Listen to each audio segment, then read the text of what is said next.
बच्चों, let's read the question first. What is best pH of soil for cultivation? 3.4 to 5.4, 4.5 to 5.5, 5.5 to 6.5 और 6.5 to 7.5. हमें बताना है इनमें से बेस्ट pH ऑफ सॉइल जो होता है वो कौन सा माना जाता है कल्टीवेशन के लिए. तो की कॉन्सेप्ट यहाँ पे हम सॉइल के बारे में बात करेंगे.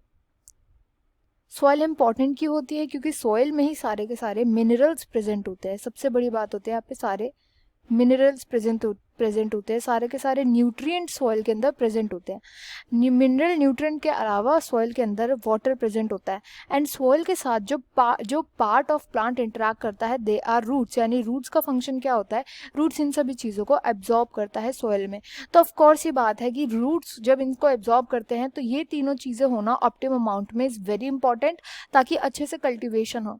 एंड जब ये तीनों चीज़ें प्रेजेंट रहती हैं सॉइल के अंदर तो सॉइल का पीएच जो होता है वो हल्का सा एसिडिक हो जाता है, लिटिल एसिडिक बन जाता है. वो लिटिल एसिडिक न्यूट्रल से थोड़ा एसिडिक में आ जाता है. यानी कि ये आ जाता है ऑफ रेंज 5.5 से 6.5 रेंज में आ जाता है. ये तभी क्या होता है जब बहुत ज़्यादा एसिड रेन हो जाती है तो जो सॉइल का जो पीएच होता है वो और भी ज़्यादा डाउन हो जाता है. लाइक वो 2 या 3 पे पहुंच जाता है. इसी वजह से क्योंकि सॉइल का खुद का जो पीएच होता है वो ऑलरेडी हल्का सा एसिडिक होता है. एंड ऐसा इसलिए होता है क्योंकि उसमें कई सारे आयन्स प्रेजेंट होते हैं, कई सारे मिनरल्स प्रेजेंट होते हैं एट्सेट्रा. एंड यही सब सॉइल को कॉन्स्टिट्यूट करते हैं. तो इस क्वेश्चन का राइट आंसर होगा option C 5.5 to 6.5. I hope you understood it well. Best of luck and thank you.